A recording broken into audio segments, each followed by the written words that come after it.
the most haunted painting in the world, The Curse of the Weeping Boy. In the 1980s, a panic seized Great Britain. It started with firefighters responding to yet another blaze, only for them to find that the fire had spared one thing: a painting of a sad-looking boy. Over the next few years, similar cases popped up across the country. It became known as the crying boy phenomenon. And this isn't one of those urban legends that gets passed around at sleepovers.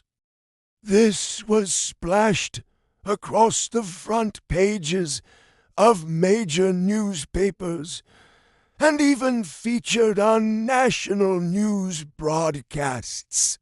But there was no logical explanation for it. So, what is going on? Let's find out. It was October 1982 when William and Helen Standish moved into their new home.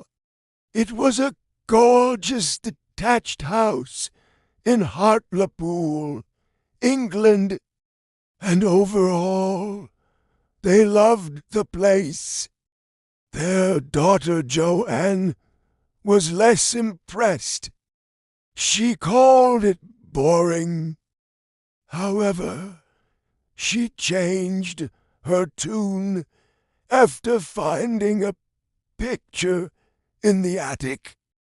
It was an oil painting of a young boy with flowing brown hair and tear-stained cheeks.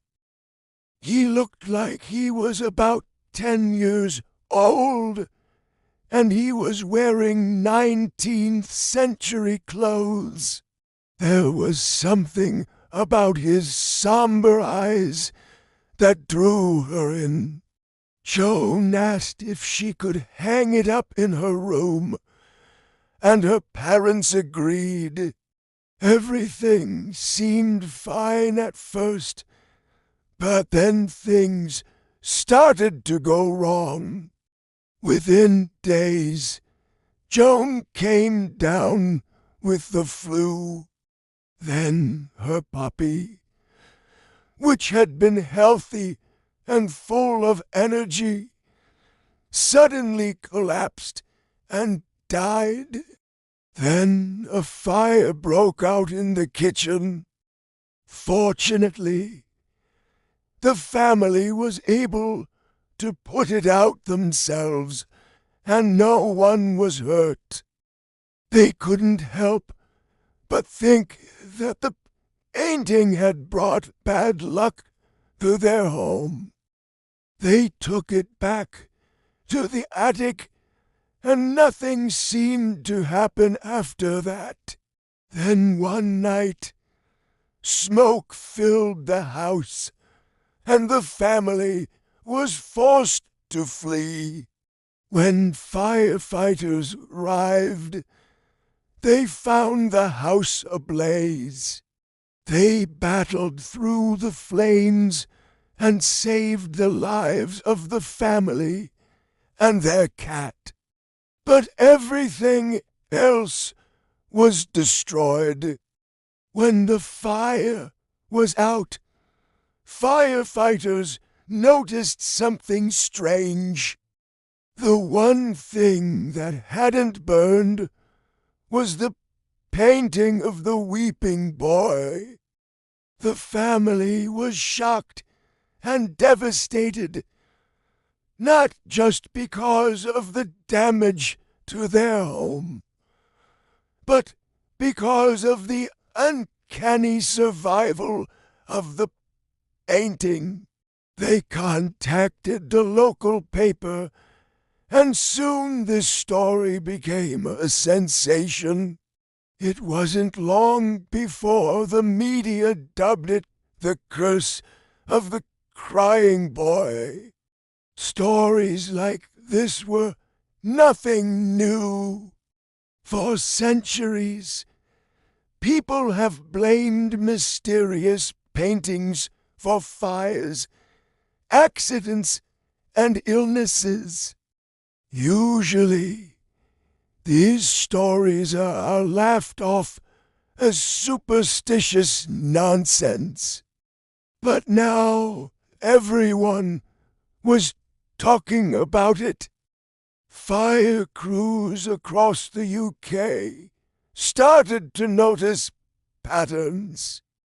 Homes that were totally ravaged by fire would somehow still have the painting of the crying boy completely unharmed.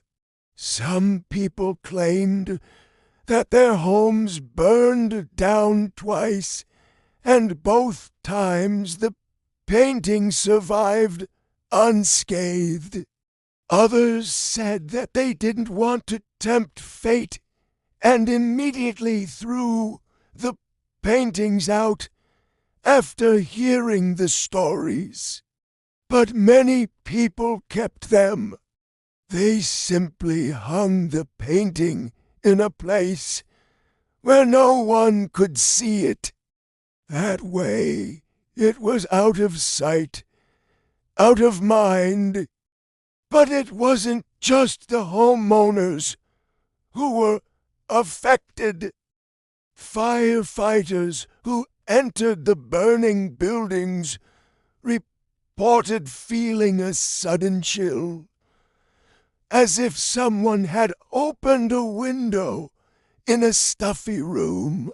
Even skeptics couldn't help but feel unsettled after seeing the charred remains of a building and finding a lone painting of a crying boy. By 1984, there were hundreds of stories like this. Magazines ran cover stories on it. TV programs debated it, and politicians were asked for their thoughts on the matter. No one could explain it, and while experts offered theories, none could confirm anything. One theory was that there was some kind of mass hysteria happening. People were making up stories to get their 15 minutes of fame. Another theory was that there was a single painting that was cursed, and copies of it were causing all the chaos. Unfortunately, this doesn't really make sense. Why would a copy be cursed too? And if there was a curse, why did it affect every single person who owned it? Some thought that the artist somehow imbued the painting with dark magic. Maybe he made a deal with the devil to sell his soul for artistic talent. Or maybe he was just a really crappy painter who accidentally set a house on fire and killed a dog and got freaked out and painted that and hid it in the attic. Who knows? We may never know the true story behind the curse of the crying boy. But that won't stop people from trying to figure it out. Okay, so now let's move on to the next thing on our list. The Ghost Bride. This eerie tale comes from Hong Kong, where a photographer named Chung received a peculiar request. His friend wanted him to take photos of a wedding banquet. This wasn't any ordinary wedding. The bride was already dead. The groom had hired Chung to capture the ceremony because he couldn't bear the idea that his bride wouldn't be able to attend their special day. Chung was initially reluctant, but the groom's heartfelt plea convinced him to accept the job. On the day of the wedding, Chung arrived at the banquet hall to set up. He was given a red folder containing the bride's photos for reference, but the images were strangely blurry. As he continued setting up, he saw a woman resembling the photos in the folder. She was sitting alone, dressed as a bride, silently eating noodles. It was odd, but Chung assumed it was the bride's family member. Soon, the ceremony began. The groom walked down the aisle, followed by the bride. But it wasn't the bride from the photos. Instead, it was the same woman Chung had seen eating noodles. As the ceremony commenced, the bride's face remained hidden behind an ornate white veil. After the ceremony, during the dinner, the bride was wheeled out in a glass case for everyone to see. Chung felt uneasy. The bride's face was pale, her eyes were wide open, and her hands were clawing at the glass. Horrified, Chung clicked the shutter button, but when he developed the film, the photo was ruined. It turned out as a blank sheet. Chung managed to snap another picture during the bride's exit, and this time the image was clear. To his shock, it revealed the bride's face, but it was a face that Chung recognized. It was the same face from the blurry photos in the red folder. The face of the bride who had already passed away. After the wedding, Chung checked his camera to find that the lens was covered in blood. He washed it off, but the blood wouldn't come off. It was then that Chung realized the truth. He had captured the ghost bride, the haunted doll.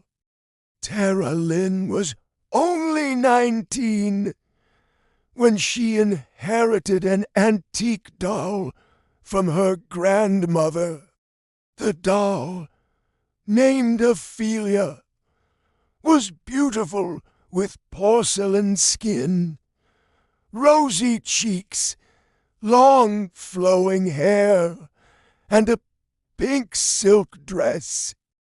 Tara was thrilled, but little did she know she was also inheriting a terrifying curse. At first, the doll seemed harmless. Tara placed Ophelia on a shelf in her bedroom, admiring its beauty. However, soon strange events began to unfold. Doors slammed, objects moved, and whispers echoed in the dead of night. Then the nightmares started. Every night Tara dreamed of a little girl with long flowing hair begging for help. One day, Tara's friends came over and jokingly suggested that they play a game with the doll. They dressed Ophelia in different clothes and made up stories about her life. Tara joined in, and as the game progressed, she began to feel more connected to the doll. She felt a surge of protective love for Ophelia, even though it was just a doll. Later that night, as Tara lay in bed, she heard footsteps near her bed. Turning on her lamp, she saw Ophelia standing on the shelf, staring at her with what seemed to be a sinister smile. Terrified, Tara grabbed the doll and hugged it tightly. Suddenly, the room plunged into darkness, and when the lights returned, Ophelia was gone. Frantic, Tara searched the room, but the doll was nowhere to be found. Just then, she heard the sound of children's laughter. Following the sound, she found Ophelia sitting on the floor, surrounded by other dolls. It was then that Tara realized that Ophelia wasn't just a doll, but the spirit of a little girl trapped in the toy. Determined to help, Tara researched the doll's history and discovered that Ophelia had drowned many years ago. Feeling empathy, Tara held the doll and whispered comforting words. The doll's face seemed to soften, and the ghostly laughter stopped. Tara learned that Ophelia's spirit needed to hear kind words to move on. Every night before bed, Tara spent hours talking to Ophelia until one day the doll's face became peaceful. Finally, Ophelia was free. These tales are chilling reminders that the supernatural world often reveals itself in the most unexpected ways. From haunted paintings to possessed dolls, these stories keep us on edge, wondering what other mysteries lie hidden in the shadows. If you enjoyed these scary stories, stay tuned for more spine-tingling tales.